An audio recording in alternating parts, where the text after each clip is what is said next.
ሰይፉ በኢቢኤስ ተመልሷል። ወደ መጀመሪያ እንግዳችን አልፋለን። ይህ እንግዳችን ካሁን በፊት በሰይፉ በኢቢኤስ ፕሮግራም ላይ ቀርቦ የዓለማችንን ከዋክብት ወደ ኢትዮጵያ እንደሚመጡ ተስፋ ሰጥቶ የነበረ ቃል ገብቶም ነበረ። በቃሉ ነው የተገኘው። የኢትዮጵያን እግር ኳስ ለማሳደግ የተለያዩ ጥረቶችን ያደርጋል። እሱ ባለበት ደረጃ የተወለደባትን ሀገሩን ለመጥቀም የቻለውን ሁሉ እያደረገ ነው። መጀመሪያ ለዚህ አድናቆት ይገባዋል። ዮኒ ቬጋስ ወደ መድረኩ። ዮኒ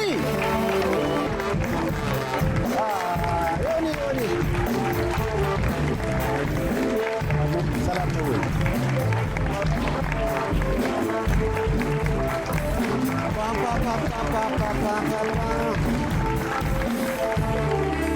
ቺርስ ዮኒ እንኳን ደህና መጣ በሉ።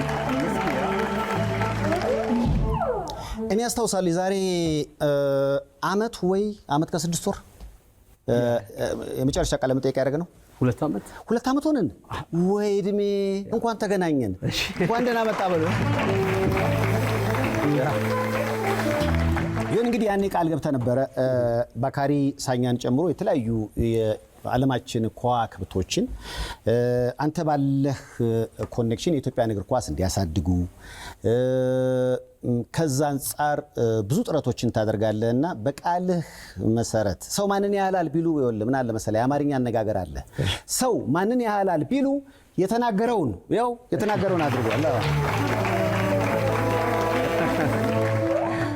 እንኳን ደህና መጣ። Thank you. በጣም ነው የማመሰግነው.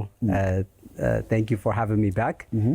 First, before I start, I want to say to you, sending my condolences to you. I know what you've been through this past weeks, and to see you right now, I feel good, I feel happy, and I hope you are okay as well. Wow. ምናልባት ያው አማርኛ ስለምትሰማ ጥያቄ በአማርኛ መሆን ይችላል። አማርኛ አውራለሁ ግን በቀላቀሉ አይቀርም። ጉራማይሌ ይባላል። ሰሞኑን እያየን ነው። ባካሪ ሳኛም መጥቷል። አንተም ቃል በገባው መሰረት ባካሪ ሳኛን አመጣዋለሁ የተለያዩ ጉዳዮች አሉ ስትል ነበር። አሁን ቆይ አንተና ባካሪ ሳኛ አዲስ አበባ ላይ የተገኛችሁበት ዋና ምክንያት ምንድነው ሊባል ይችላል? ዮኒ like for me ምን መሰለህ ዋናው ነገር ያመጣሁት የኛ የናሽናል ቲም ማሊያ ለመመረቅ ነው ያመጣሁት። ግን ደግሞ ሌላም አላማ አለኝ። አላማው ምንድነው? እኔ ከዩኤኢ ጋር እዛ ዱባይ ስንሰራ 2017 በዛ ሰዓት ብዙ ሰዎች እዛ አይሄዱም ነበር በዛ ጊዜ። ከኮቪድ በኋላ ነው ዱባይ ትልቅ ደረጃ የወጣው አይደለ? እና አሰራራቸው ምንድነው? እንደዚህ አይነት ሰዎች ወደ ሀገራቸው እያመጡ it creates እንትን ጀመረ። በቃ ይሄ positive energy, positive vibe, ስለ እግር ኳስ ዱባይ ላይ በጣም መወራት ጀመረ። አገሩ መታየቱ ራሱ መጣ። አሁን ዛሬ እኮ ዱባይ ማንንም አይፈልግም፣ ሰው ነው የሚፈልገው ዱባይን አይደለ? እና ምንድነው ያልኩት እኔ ለምን ኢትዮጵያ አሁን እኮ ትራንዚሽን ላይ ናት ያለችው፣ ሽግግር ይባላል። በጣም ሽግግር እና አሁን ምንድነው እኔ ያልኩት እንደዚህ አይነት ሰው እኛ ሀገር ካመጣን እንደዚህ አይነት ሰው credibility ያለው mature ነው፣ የሚታመን ነው፣ የበሰለ የታወቀ ነው፣ ታዋቂ ነው። እና ማለት እንደዚህ አይነት ኢሜጅ ወደኛ ሀገር ስንመጣ ያ ኢሜጅ እኛ ላይ ራብ ኦፍ ይሆንብናል። እና ባክሪዚ የመጣው ምክንያቱ አንዱ ደግሞ ምንድነው እሱ እንደዚህ አይነት ሲድ እኛ ሀገር ውስጥ እንዲተክልና ሌጋሲ እንዲኖርና ወደዚህ እንዲመለስ እንደ ቤቱ ሆኖለት ማለት ነው። ማለት እሱ አሁን እዚህ ሀገር ውስጥ ኢንቨስት ማድረግ ይፈልጋል አይደለ? እና እንደዚህ ካረግንና አንድ ከነካን እንደገና ደግሞ አንድ አምጥተን እንደዚህ ከያዝን እየተከልን ከሄድን አገራችን አይ ቲንክ ትራንዚሽኑ ላይ የሚሄደውን ኢቭን ወደ ላይ ያወጣዋል። እና ያ ነው ሌላው አላማው። በጣም ደስ አይልም? በጣም አንተና ባካሪ ሳኛ እንዴት ተገናኛችሁ? እኛ የተገናኘነው ስንት ዓመት 2010 አይደለ? በፍረንጅ አቆጣጠር ማለት ከዛ ጀምሮ እስካሁን ድረስ ጓደኛሞች ነን። እኔ የተገናኘነው እንዴት ነው? ሳሚር ናዝሪ ጠርቶኝ አርሴናል ስቴዲየም የመጀመሪያ ጊዜ ከላስ ቬጋስ የወጣሁት እና በቃ ቦክስ እንደዚህ ያለ አይደለ? ፕራይቬት ቦክስ ሲትስ አለ አይደለ? ቪአይፒ መቀመጫው ስቴዲየም ውስጥ ኤግዛክትሊ አርሴናል ስቴዲየም። ከዛ በኋላ ቁጭ ብዬ በቃ እኔ እንትን ነኝ ሞኝ ነኝ አላውቅም ምን አልኩኝ መሰለህ ሱቬኒር ሻፕ ሄድኩኝ አይደል እዛ ሄጄ በቃ ያልገዛሁት እቃ የለም እና እንደዚህ ያስኩኝና ቦክስ ውስጥ መጣሁ ስመጣ እቃ ማስቀመጥ ያለብህ ክፍል ውስጥ ነው እኔ እቃዬን ይዤ ወደ ወንበሩ ወጣሁ ወደ ስቴዲየም ወደ ቪአይፒ ክፍል ከዛ በኋላ ሴኩሪቲ ምን ይለኛል ይሄ አይዞህ አለኝ እዚህ እኮ ማስቀመጥ ትችላለህ ማንም አይወስድብህም አለኝ ከዛ በኋላ እንዴ እሺ አልኩኝና ዞር ስል በቃ ባክሪ እዛ ቁጭ ብሎ ነበረ ከሚስቱ ጋር እና የዛን ጊዜ እግሩ ተጎድቶ ነበረ እና ያየኛል ዝም ብሎ እኔም አየዋለሁ እሱም ያየኛል ከዛ በኋላ ሄድኩኝና ፎቶ ልነሳ አልኩት ፎቶ አለኝ ፎቶ ልነሳ አልኩት ከዛ በኋላ እሺ አለኝና ተዋወቅን ከዛ በኋላ በቃ we became friends slowly we built trust we built bridges ከዛ በኋላ እሱን ማኔጅ ማድረግ ጀመርኩኝ እና ደግሞ ኢታሊ እንደገና ተገናኘን በቤኔቨንቶ የሚባል ሀገር which is ናፖሊ አጠገብ ለዛ አንድ አመት አብረን ሆነን እዛ እኔ ሌላ ተጫዋች ነበረ እያረኩ የነበረው ግን እሱ እዛ ነበረ ከዛ በኋላ ወደ ዱባይ እንደገና መጣ ዱባይ ተገናኘን ከዛ በኋላ አሁን ዛሬ እኔ የሱ ኮመርሻል ኤጀንት ነኝ እኔ የሱን ስትራቴጂ አድቫይዘር ነኝ ሁሉም ነገር ለሱ እኔ ነኝ እንዳላቸው ቅርበት ዮኒ ቬጋስ ቢያገባ ባካሪ ሳኛ ሚዜ ይሆናል ቤስት ሜን ይሆናል አይገርምም ነገም ነው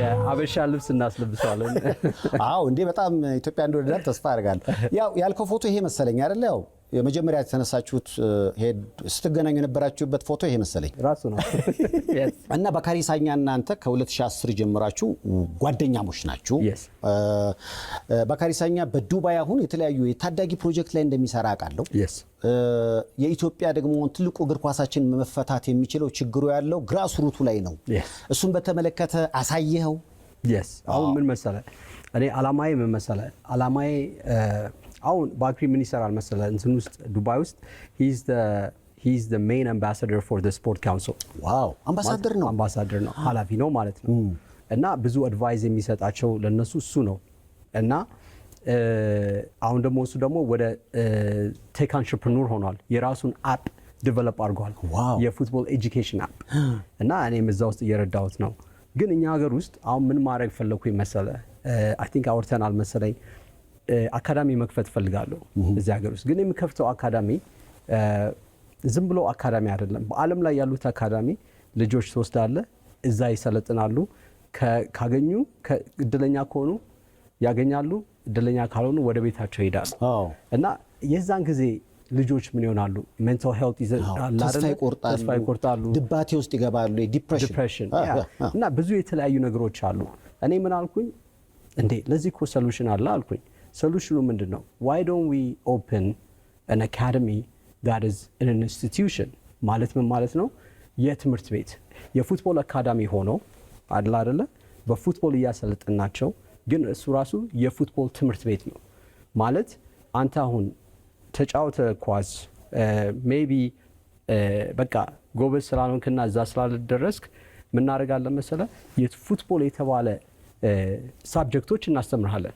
ማለት ኮቺንግ ሬፈሪንግ ቪዲዮ አናሊሲስ ምንድነው የሚባለው ኒውትሪሽኒስት አራተኛ ዳኛ ምናምን በቃ አጠቃላይ የተለያየ ነገር VAR የተለያየ ነገሮች እናስተምርሃለን እዛው እየሰለጠንክ ከዛ በኋላ አንተ እድለኛ ሆነ እዛ ትልቅ ደረጃ ላይ ካልደረስክ ስቲል እድለኛ ነህ በዚህ ትምህርት ሌላ እግር ኳስ ውስጥ እዛ ውስጥ እናስገባለን ስለዚህ ከምትወደው እግር ኳስ አትርቅም እና ኳስ ተጫዋችነቱ ላይሳካ ይችላል ግን የኳስ ቤተሰብ መሆንህ ግን አይቀርም ስለዚህ ድባቱ አይኖርም ይሄ ትልቅ እውነት ለምናየው በጣም አይቀርም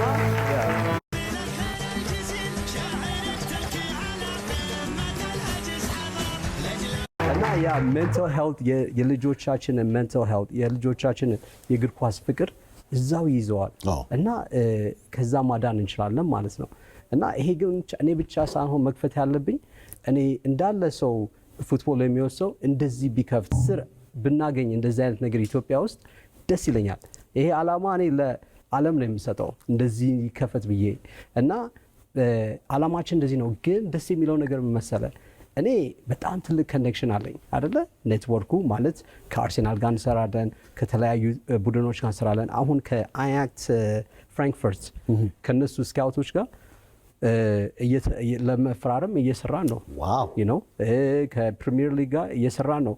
እና ምን መሰለህ ከኛ ከኋላችን ብዙ እድሎች አሉ ለእነዚህ ልጆች ብዙ በር የሚከፍቱላቸው እና ባክሪ ሳኛም አለበት እዛ ውስጥ የተለያዩ ኤቭራ ያሉ እዚህ ውስጥ እና ምንድነው እነሱ ራሳቸው ያንን መንገድና ያንን ፖዚቲቪቲ ለልጆቹ ኢንስፓየር ያደርጋቸዋል፣ ይሰጧቸዋል። አሁን የዓለማችን ኮከብ ጋር ኳስ የተጫወትክ ወይ ደግሞ ያ ሰው መጥቶ ልምዱን ቢያካፍልህ በዚህ መንገድ ነው የሄድኩት ቢል ያ የዓለማችን ኮከብ ራሱ ከኢትዮጵያ እግር ኳስ ጋር ቢቀራረብ ራሱ ባላቸው ኮኔክሽን ከትላልቅ ክለቦች ጋር ልጆቻችን የማገናኘቱም ነገር ብዙ አስቸጋሪ አይመስለኝም። ከዛ አንጻር ዓላማችሁ ትልቅ ነው። ለልጆቻችን እውነቱን ለመናገር እንደ ትንሳኤ ነው። በጣም ይሄ አሁን በቃ ምን አለ ዘንድሮ ወላጅ ከሚያደርገኝ ልጅ ቢያደርገኝ ያን የመሰለ የኳስ ችሎታ እኮ መክኖ ቀረ። እንትን አንድ ነገር ደግሞ just add into that say who's that our prime minister he has initiative አለው። አሁን ኢኒሺቲቭ ምንድነው የ2028ን የአፍሪካን ዋንጫ ወደኛ ሀገር ለማምጣት ይፈልጋል በጣም እና ይሄ የኔ ድሪም ነው ያንን also ለማድረግ ነው እና ወይም የዓለም ዋንጫ ውስጥ ለመሳተፍ የሀገራችን ያ የኔ ድሪም ነው እና ግን አንዱ ሊሳካ ይችላል የ2028ቱ እና እኔ ለዚህ ነው ባክሪን ራሱ እዚህ ያመጣሁት አንዱ ምክንያቱም ያችን ፖዚቲቭ ኢሜጅ እንዲክሬት እንዲያደርግልን ወደ ሀገራችን አሁን በስውር ላቢ ያረክ ነው ማለት ነው። ለሀቢ ብቻ ሳይሆን ለሀገራችን ማለት ያው እንደዚህ አይነት ትልቅ ተጫዋቾች እንደ ዲዩፍ አይነት ባለፈው የመጡ ትልቅ ተጫዋቾች ነበር። የድሮ እኔ ባቾች ናቸው ግን ጠፍተውብኛል። እነሱ መምጣታቸው በራሱ አቴንሽን ምክንያቱም ምን ያስታውሳል የኳታር የዓለም ዋንጫ ላይ እነዚህ ነዲን ዚዳን ላቢ ሲያደርጉ ነበር ለኳታር እንዲሰጥ። ስለዚህ አሁን የዛ አካል ነው ሊባል ይችላል ባካሪ ሳኛ። በጣም አሁን እኮ ለኛ መሰለ እኔ እኮ ነግራቸዋለሁ አይደል እኛ ሀገር እንደዚህ ቦታ ላይ እንደዚህ ደረጃ ላይ እናደርጋለን ሲባል መዘጋጀት አለበት። አሁን ፋሲሊቲ መሰራት አለበት አገራችን ውስጥ ማለት የተለያዩ ሜዳዎች የተለያዩ ቦታዎች እነዚህን ልጆቹ ፕራክቲስ ማድረግ አለባቸው አይደለ እና እንደዚህ አይነት ነገሮች ውስጥ ሜዳ መሰራት አለበት እና ግን ይሄ ነገር እኮ አብረን ሆነን ከመጣን ይሄ ነገር እኮ በጣም ቀላል አቺቭመንት የሚመጣበት ነው። ህብረት ነው የሚፈልገው። ልክ ሞሮኮ እንዴት እንዳሳመሩት እኛም እኮ እዛ ደረጃ መድረስ እንችላለን። ኢትዮጵያ እንግዲህ የአፍሪካዋ ኳታር እንድትሆን እንመኛለን። ለዛም እንሰራለን።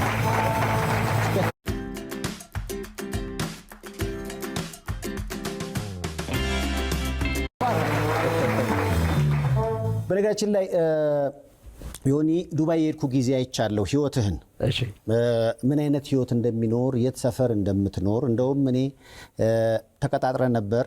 በነገራችን ላይ የቀጠረኝ ቦታ እንዲሁ የማይገባበት ቦታ ነው እና ሰዎች እንዲህ ቦታ ላይ ሰው ቀጥሮኛል ሲል ይደነግጣሉ። ሊሆን አይችልም አይነት ነው። ጥሩ ልብ እንዳለ ስላየው ነው ማለት በዚህ ደረጃ ላይ ለምሳሌ ሆነህ ብዙ ትልልቅ ስራዎችን እየሰራ ግን ስለ ሀገርህ እግር ኳስ ተወልጄባታለሁ አድጌባታለሁ የኔ እዚህ ደረጃ ላይ መድረስ ለታዳጊዎቹ ለኢትዮጵያ እግር ኳስ የሚጠቅም ከሆነ ብለ ጊዜን እየሰዋ ለምታደርገው አስተዋጽኦ ግን በአደባባይ ምስጋና ያስፈልጋል። እኔ አንተም በሆን ፕራይቬት ጀት ላይ እንደዚህ ብዬ እኔ እኮ ባለጌ ነኝ እኔ ክፉ ነኝ ለመሰለ አይቼዋለሁ። ሴሌብሪቲዎቹ አሉ ኑሮ በጣምና ከዚህ ምቾት ላይ ተነስቶ ስለኛ ማሰብ ምስጋና እውነቴን ነው የምላችሁ። በጣም እኔ እንደዛ ነኝ።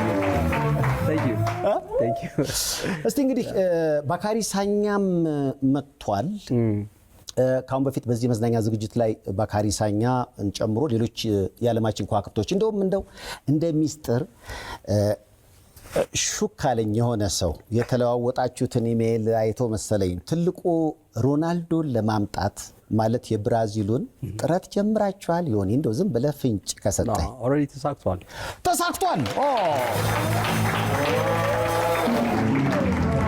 ግን አሁን መጣሁ። አሁን ምንድነው ወሬው ከኔ ጋር ተሳክቷል፣ ከኔና ከሱ ጋር ማለት ነው።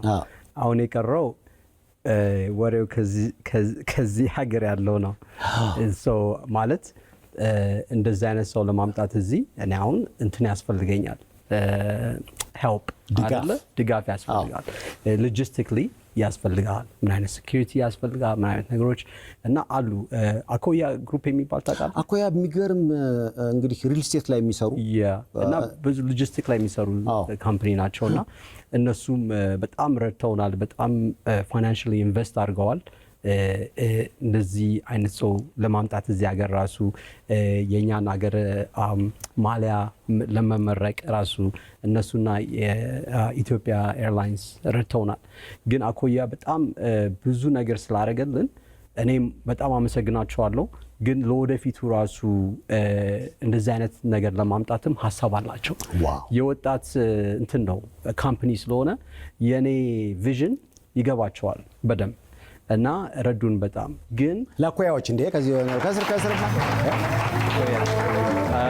ግን ዋናው ነገር ምን መሰለህ፣ የኔ ዓላማ እንዳልኩ እንደነ ሮናልዶ እንደነ የተለያዩ ስሞች በጠራ አሁን ጥሩ አይደለም። ግን እኔ እናንተ ፕራይቬትሊ ማውራት እንችላለን። ግን ሀሳብ አለ። አንድ ብቻ የተቃወምኩት አንድ የማንቸስተር ተጫዋች ለማምጣት እንቅስቃሴ እንደጀመርክ ሰማው። እሱ ላይ ብቻ ነው። እኔ ከአርሰናል እርግጥ ባካሪ ሳኛ መጥቷል። ከአርሰናል ይደገም አይደል? አይ ሪዮ ፈርዲናንድ ይመጣል የሚባል ነገር ስለሰማው የሆነ እንቅስቃሴ ተጀምሯል ሲባል ቴሪ ወንድሪ አይሻልም? ብዙ ጊዜ ያገባበት ነበር። ይመጣል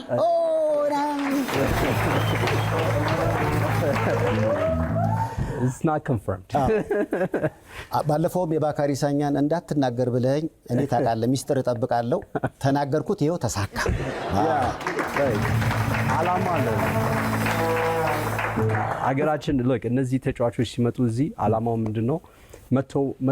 መተው አይተው ለመሄድ ሳይሆን መተው እዚህ አንድ ነገር መስራት አለባቸው።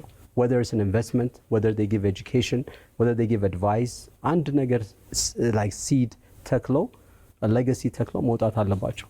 ምክንያቱም ሁልጊዜ አንድ ነገር ከተከልክ የሚያድግ ነገር ስለሆነ ተመልሶ ይመጣሉ ያንን ለማየት አይደለ? እና ኢትዮጵያ የሁሉም ሰው ቤት እንድትሆን እዚህ ሲመጡ እንደ ተክለው እንዲመለሱ whether they invest in real estate, they invest in a brand, they invest in entrepreneurship, ምንም አንድ ነገር እዚህ ተክለው መውጣት አለባቸው። አሁንስ ባክሪ ሳኛ ከዚህ አንድ ነገር ሳይተክል አይወጣም።